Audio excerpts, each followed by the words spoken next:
Today we are going to read the book Hidden Figures, the true story of 4 Black women and the space race. And it was by the New York Times bestselling author Margaret Lee Shetterly with Winifred Conkling, and it's illustrated by Laura Freeman. I love to read this book, especially because of the amazing connections to Earth and space. So it's Hidden Figures. And this is a movie. So if you've seen the movie, this is the book that was written first. If you've not seen the movie, I highly recommend watching it. It's a really great movie. Dorothy Vaughan, Mary Jackson, Katherine Johnson, and Christine Darden were good at math. Really good.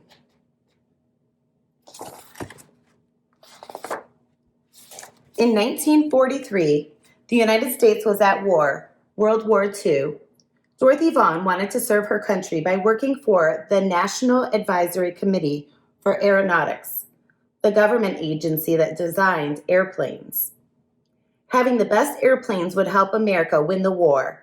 Making airplanes fly faster and higher and safer meant doing lots of tests at the agency's Langley Laboratory in Hampton, Virginia. Tests meant numbers, numbers meant math, and math meant computers.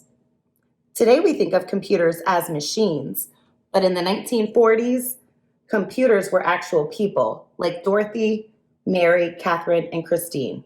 Their job was to do math. So I think that's something that we sometimes forget about or take for granted, that we have computers, we have all kinds of machines that can do math and things for us because we've designed those over the years. In this time period, in the 1940s, they didn't have those. So when we talk about computers in this book, we're talking about people, the people doing the math, the people solving the problems. Because Dorothy was Black and a woman, some people thought it would be impossible for her to get a job as a computer.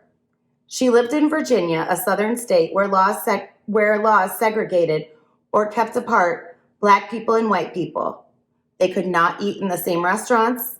They could not drink from the same water fountains. They could not use the same restrooms. They could not attend the same schools. They could not play in the same sports teams. They could not sit near each other in movie theaters. They could not marry someone of a different race. So I'm sure you've heard about segregation before. Right now in our country, we've had a lot of people with civil rights issues going on and protesting. So, you think about this time period, things are different then, all the way to today. A lot of what happened back then is what's translating to happening today, and why people are feeling that they have the same kind of rights. So people are speaking up in our country too. But we're going to go back to this story, and it says, but Dorothy didn't think it was impossible. She was good at math, really good. She knew she was the right person for the job. She applied, and the laboratory offered her a position as a computer. So she got to have this job where she's called a computer. She's not really a computer. She's just doing math. At work, Blacks and whites were kept apart. The white computers worked in one building, and Dorothy and the other Black computers worked in a different building, in their separate office. Even though they worked on the same kinds of assignments, the Black computers and white computers used separate bathrooms and ate in separate lunchrooms.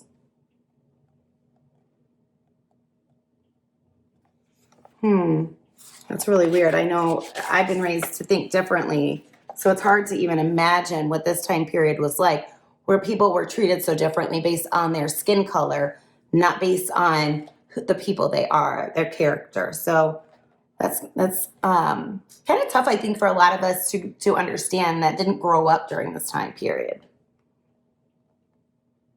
America won the war in 1945, but Dorothy stayed on the job, still trying to make airplanes faster and safer. By 1951, the Americans and the Russians were competing to see who could build the best planes. That meant more experiments and more numbers. Lots and lots of numbers. And more numbers meant the need for more computers. That's when Mary Jackson got a job as a computer at Langley. She worked in a group that tested model airplanes in wind tunnels. A wind tunnel was a machine like a huge metal box with a powerful fan attached. Mary put the model airplanes in the wind tunnel and blasted them with air from the fan. This experiment helped her group improve their designs on models before building full-size airplanes. So I think that's something maybe we don't even think about, that, we have these airplanes today that can go and do all kinds of things. To get to where we are today, we've had to do a lot of different experiments, and lots of math and things like that, things behind the scenes that we don't always think about. So it's pretty interesting that this is a true story. Mary wanted to become an engineer, but officials said it was impossible. Most of the engineers in the laboratory were men. And to become an engineer, Mary needed to take high-level math classes, but she wasn't allowed to go inside the white school where the classes were taught. But Mary was good at math, really good, and she refused to give up. She got permission to enter the school building and take the math classes, and she earned good grades. Because she didn't give up, Mary Jackson became the first African-American female engineer at the laboratory. You guys know an engineer is a type of scientist too. So these four women are all scientists that we're talking about. Katherine Jackson was good at math. Are you guys seeing a connection here? They're all good at math. And I know some of you are good at math. For some of you, this might be something you're like, ugh, somebody is good at math, somebody actually likes it. That's why we all work on our strengths and also try to improve on the things that are a little bit more difficult for us. So it's really cool to see people that, are taking a love for math and applying it to their careers because they're good at it, right? And just because you're not good at it doesn't mean you can't work at it and try it. Guess what subject was the worst for me in school? Always. Science. Least favorite subject as a student, promise. But now as a teacher, it's my favorite because I've tried to find ways to get my students to understand science because that was a struggle I had. So, just some connections between what you learn at school to what you do later in life, and also to some of these stories that we're reading that are based on true stories, things that happen in real life. So, these are things that can kind of help you too learn and grow as a person. All right, so let's look at this again. Katherine Johnson was good at math and always asked lots of questions. In 1953, she applied to the laboratory for a computer job and was placed on a team that tested actual planes while they were flying in the air. Their research was used to figure out ways to prevent future plane crashes. In one of her first projects, she learned how to analyze turbulence, or dangerous gusts of air. No one knows how many lives her work may have helped save. So if you've ever been in an airplane, or one day when you go on one, turbulence is a real thing, and it's kind of like it makes the plane shake a little bit. So I know some people are nervous flyers, so then they get all scared like something bad is going to happen. But it is something that is normal during an airplane flight. Sometimes it makes your tummy tickle too, like you're on a roller coaster. All right. Katherine wanted to help the group prepare its research reports, so she asked if she could go to meetings with other experts on her team. Her boss told her it was impossible. "Women aren't allowed to attend meetings," he said. But Katherine knew she was as good at math as anyone else, maybe better. So she asked him again, and again, and again. Katherine asked her boss so many times that he finally invited her to the meetings. Katherine was good at math, really good. And because she fought to be treated the same as the men, let me say that again. And because she fought to be treated the same as the men, she became the first woman in her group to sign her name to one of the group's reports.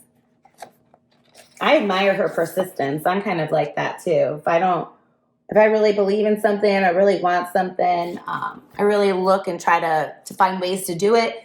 And if someone's kind of holding me back, that I can make that change on them, like I can convince them, I'm going to try to do that. So I like that she's done that. I connect with her on that. All right, in the 1950s, the Langley Laboratory brought a machine computer that could do math faster than the human computers. At first, these machines made mistakes. Dorothy learned how to program the machine so that they got the right answers. She taught the women in her group how to program the computers too. So when we're talking about the real computer that just arrived, that does not look like what you are looking at right now. That is an old school computer, and they like took up an entire room. They were huge.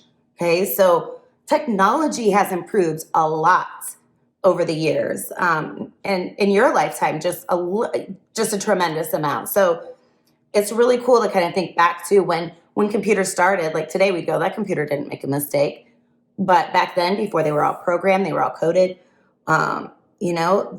They made mistakes, so people had to problem solve. And just like today, people are problem solving or designing things to make life easier. So, we've come a long way with our computers too.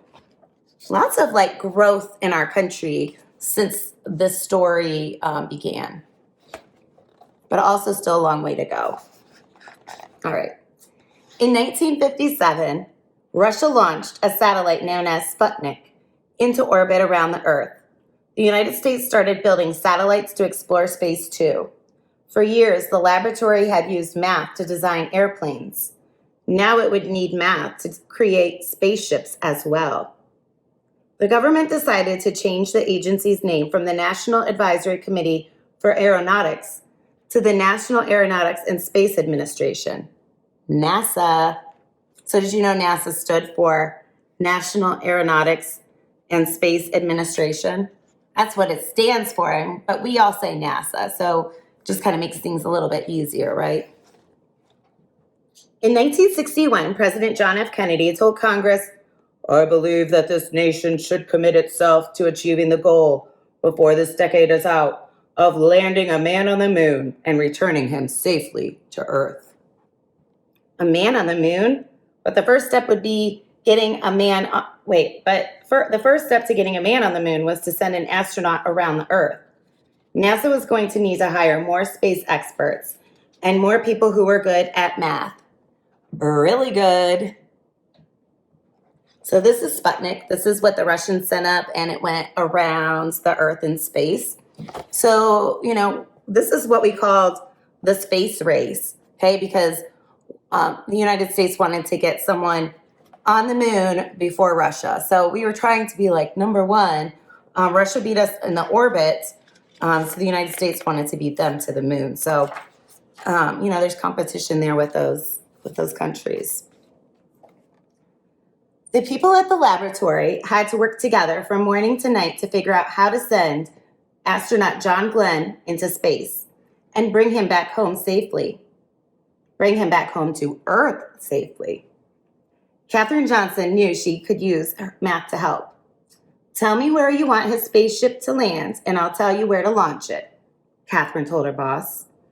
Katherine helped calculate the trajectories or pathways. So trajectory means it's pathway. That rockets traveled through space. She had to plan Glenn's exact route from takeoff in Florida to splashdown in the Atlantic Ocean. There was no room for error. No one was better than Katherine at solving these tricky math problems. Days before his mission, John Glenn wanted Katherine to double-check the machine's computer trajectory calculations to make sure it hadn't made any mistakes. When Katherine said the numbers were correct, Glenn was ready to go. On February 20th, 1962, Glenn blasted off into space, circled the Earth, and made his way back home safely. And I'm sure you know John Glenn is from Ohio. Passed away a couple of years ago, but the first man from the United States to orbit our Earth in space. So that is a really amazing honor. But remember, is that the goal? Is that what the U.S. wanted to do now? Nope, they want to beat Russia to be on the moon. So there is another goal that we have to reach. So we're going to keep going. Meanwhile, laws began to change so that black and white students could go to school together. Blacks fought for the right to sit beside whites on buses and to drink from the same water fountains. At the laboratory, Black and white computers started working together in the same offices, eating at the same lunch tables, and using the same bathrooms. Black and white moviegoers could sit next to each other in the same theater. Across the country, people started to think about ways to bring equality to all Americans. So, we're talking about, what was it, 1963? And so we're talking about getting equality. Are we there yet? Do you think that people feel like we are equal now? I know that we are not segregated anymore, but, who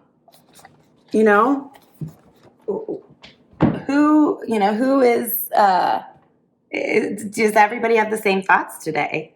So with that equality, I could see some famous African Americans too with the civil rights movement. I can see Thurgood Marshall. I can see Rosa Parks, Martin Luther King Jr. I am struggling to see who that is. I wonder if it's written in here. Sometimes we have information, but I'm not exactly sure who that is. So if you know, you can share. I don't know if it is one of our computers or not, but usually I recognize the famous figures. So I kind of like that because if you guys were up close like me, sometimes it's hard to see those images. So when I see it a little farther back. So, all right, let's keep going. Christine Darden was good at math and she loved electronic computers. She worked at Langley in 1967. Christine wanted to become an engineer, and thanks to Dorothy, Mary, and Catherine, she knew it was possible. Eventually, she became an engineer for supersonic airplanes, planes flying faster than the speed of sound. But her first job was to help with NASA's mission to the moon.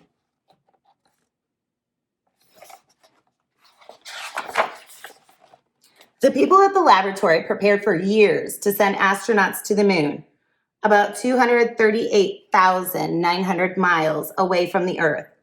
Finally, on July 20th, 1969, the world watched as 3 men arrived at the moon in their Apollo 11 spacecraft. "That's one small step for man, one giant leap for mankind," said astronaut Neil Armstrong when he stepped onto the dusty surface. But it was also a giant leap for Dorothy, Mary, Catherine, Christine, and all of the other computers and engineers who had worked hard at the laboratory over the years. So think about that too. We think of, you've probably seen that video. Maybe you haven't. I think I have to put it at the end of this, where he steps on the moon and he says that. And so we always give Neil Armstrong that credit, but there's so many other people behind the scenes that have done all of this work to get him there and to get the other astronauts there. By the way, Neil Armstrong, another Ohio native. The moon landing was a success from takeoff to splashdown, but there was no time to rest. Once NASA landed astronauts on the moon, the people at the laboratory began dreaming of sending humans to other planets, such as Mars or Jupiter or Saturn. They started to imagine hyperfast space planes that could travel around the Earth at 7 times the speed of sound. By the way, when we get to sound, you're going to see that sound travels very fast. Light travels faster, but sound is very fast. The next adventure wouldn't be easy and would require lots of tests and lots more numbers. But Dorothy, Mary, Catherine, and Christine knew one thing. With hard work, perseverance, and a love of math, anything was possible. So you can see that these women are all older now in that image. There's a timeline. I like this. It's a timeline. So it says 1903 is the Wright brothers. They make the first powered flight. 1915, the federal government establishes the National Advisory Committee for Aeronautics, which is NACA. That's before NASA was a thing. 1935, the first female computers are hired at Langley Memorial Aeronautical Laboratory. So then we have World War II from 39 to 45 here. In 1943, Dorothy Vaughan starts working at NACA, where she stays until 1971.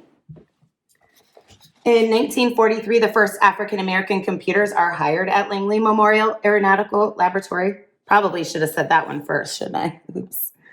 Mary Jackson starts working at NACA, where she stays until 1985. In 1953, Katherine Johnson starts working at NACA, where she stays until 1986. 1954, Supreme Court Brown versus the Board of Education decision rules that it is unconstitutional to have separate schools for Black and white students. 1957, Soviet Union launches the Sputnik satellite. 1958, National Aeronautics and Space Administration replaces NACA. 1961, Soviet cosmonaut Yuri Gagarin orbits Earth, and then in 1962, John Glenn orbits the Earth. So Soviet Union beat us to orbit the Earth, but then we beat them to the moon. In 1957, Christine Darden starts working at NASA, where she stays until 2007. And in 1969, Neil Armstrong and Edwin Buzz Aldrin become first humans to land on the moon. By the way, this picture of Christine Darden is exactly, she looks like, is that her? Maybe? I don't know. All right, let's keep going. So I like that timeline because the timeline definitely shows us, these events and kind of when they happened, because they all kind of connect too. So it says, meet the computers. Dorothy Johnson Vaughn, 1910 to 2008. Dorothy was born September 20th, 1910 in Kansas City, Missouri. She and her family moved to West Virginia when she was 8. Dorothy received a full scholarship to Wilberforce University, a historically Black college in Ohio, where she graduated at age 19 with a degree in a mathematics education. By the way, just so you know, most people, if they go to college, usually go when they're 18 or 19. That's like when a traditional college student would go. And that is when she is finishing. So that kind of tells you, too, how intelligent and she was. I mean, she was so good at math, she could finish so early. So she married Howard Vaughn in 1932, and they had 6 children. After college, Dorothy worked as a high school math teacher in Farmville, Virginia. In 1943, she began her job at Langley Memorial Aeronautical Laboratory in Hampton, Virginia. She worked as a mathematician and computer, later becoming NASA's first African-American supervisor. When machine computers were introduced at Langley, Dorothy learned the programming language Fortran and taught it to her staff. She died in 2008 at age 98. That's a nice long life. Let's see, Mary Winston Jackson. Mary was born in April 1921 in Hampton, Virginia. She worked with highest honors from the all-Black Phoenix High School, then graduated from Hampton Institute in 1942 with degrees in mathematics and physical science. She taught math at an all-Black high school in Maryland for a year before taking a job as a bookkeeper back in her hometown. She married Levi Jackson Sr., and they had 2 children. Mary began work as a computer at Langley Memorial Aeronautical Laboratory in 1951. She worked in a supersonic wind tunnel, studying the impact of wind forces that were nearly twice the speed of sound. In order to be promoted to engineer, she needed to take graduate-level courses in physics and math. She had to petition the city of Hampton, Virginia, for permission to attend the classes because they were held at a whites-only high school. She completed the classes, and in 1958, she became the first female African-American aerospace engineer at NASA. Late in her career, Mary took a position in NASA's Equal Opportunity Office, where she worked to support the careers of other women and minorities. She volunteered for more than 30 years as a Girl Scout leader, and she died in 2005 at age 83.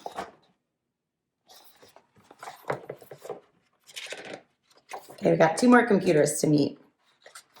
So Catherine Coleman Goebel Johnson was born on August 26, 1918 in White Sulphur Springs, West Virginia.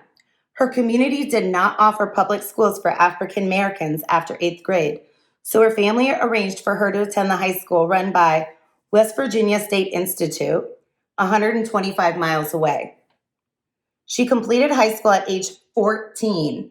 Like I said earlier, most people graduate around 18 or 19. Obviously, we have different situations where some people graduate when they're older or sometimes younger. But age 14, that's not too far off from how old you are. At age 14, and went to West Virginia State College, graduating summa cum laude. That means like top of your class, almost all A's or all A's. At age 18 with degrees in mathematics and French. Okay, she graduated at age 18 from college. That's when traditional college students usually are going. So, wow. Okay, sorry, I'm really amazed. In 1939, she married her first husband, Jimmy Goebel, and they had 3 children. Jimmy Goebel died of a brain tumor in 1956, and Catherine married James Johnson in 1959. Catherine taught high school math before beginning work as a computer at Langley Memorial Aeronautical Laboratory in Hampton, Virginia in 1953. Her expertise in analytic geometry earned her a place in the Flight Research Division. She worked on the flight trajectories, the flight paths, for Project Mercury, the program that sent the first American astronauts into space. Astronaut John Glenn specifically requested that Catherine double-check the computer's calculations of his spacecraft's orbit around the Earth. She also contributed calculations to the 1969 Apollo 11 mission to the moon. And then our last one is Dr. Christine Mann Darden. Christine was born September 10th, 1942 in Monroe, North Carolina. She had an early interest in understanding how things worked, and as a child, she repeatedly took apart and rebuilt her bicycle. She graduated as high school valedictorian in 1958. That valedictorian means you graduate first in your class, you have the best grades out of everyone. She went to Hampton Institute on a scholarship and graduated in 1962 with a mathematics degree and a mathematics education degree. In 1963, she married Walter Darden Jr. She had 2 children and briefly taught high school math. She earned a master's degree in aerosol physics from Virginia State University. She earned her doctorate in mechanical engineering from George Washington University in 1973. So a doctorate is a level of education that you have, and so that's why she's Dr. Christine Mann Darden. But it's not it's not a medical doctor. So she's not doing like surgeries or giving checkups or anything like that. She is an expert in her field. So that is what a doctorate is. In 1967, Christine Darden began work at Langley. She became an expert on sonic booms, the sound associated with shock waves created when an object travels through the air faster than the speed of sound. She designed a computer program that could simulate sonic booms and help improve designs of aircraft flying at supersonic speeds. That's interesting. So there is a little glossary here. So like aeronautics is the science of flying. An engineer is a person who has scientific training and who designs and builds machines like airplanes. We talked about NACA and NASA. Orbit is that path an object or spacecraft takes as it revolves around a star, planet, or moon. Satellite is a man-made object in space that orbits around Earth, its moon, or another planet. Sonic boom, we just talked about. Speed of sound, turbulence, wind tunnel, we talked about those. I'm going to read the author's note to you before I show you a couple little updates on this story. So this is from the author. Author's note. When I first started working on the original Hidden Figures book, I had no idea it would become a New York Times bestseller or be embraced with the enthusiasm all over America by people of different ages, genders, races, ethnicities, classes, professional backgrounds, and political persuasions. But then again, when the first 5 Black women took their places in the West Area Computing Office at the Langley Memorial Aeronautical Laboratory in 1943, they had no way of knowing that those first steps would eventually help our country get to the moon. Hidden Figures is very much a work of imagination, the kind of imagination that it took to believe that it was possible to orbit a person around the Earth. The same kind of imagination that led Dr. Martin Luther King Jr. to dream of an America that would bestow the blessings of democracy on all its citizens, regardless of what they look like, where they came from, or who others perceive them to be. It's my hope that the heroines of Hidden Figures will spark the imagination of the next generation of readers and the next generation of scientists, mathematicians, and engineers, and encourage them to ride their dreams as high as their talent and determination will take them. So I like that. This is, the author really wants to inspire you to, follow your dreams and work hard at them and don't give up, and sometimes it's okay not to have a dream and figure out what you want to do. Allow yourself to have that too. I haven't always known what I've wanted in my life, but I always try to set goals for myself. Sometimes they're short term, sometimes they're long term, but I think it's important to have goals. And I love reading this story and seeing how these women had these goals. And even though people said no to them or tried to prevent them from accomplishing those goals, they kept working at it. They kept persevering and trying and not giving up and really just going after what they believed in. This book is kind of strange in the sense that at the very end is when there is the dedication. So the author wrote, "To my parents, Margaret G. Lee and Robert B. Lee III, and to all the women at the NACA and NASA who offered their shoulders to stand on." Offered their shoulders to stand on. I haven't stood on any shoulders.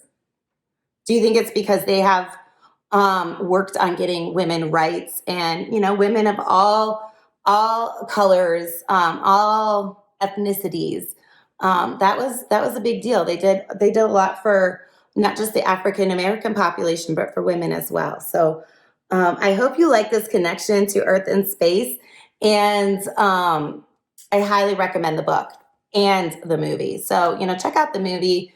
And we are going to look at some updates about our women here, so you can see some pictures of them from real life.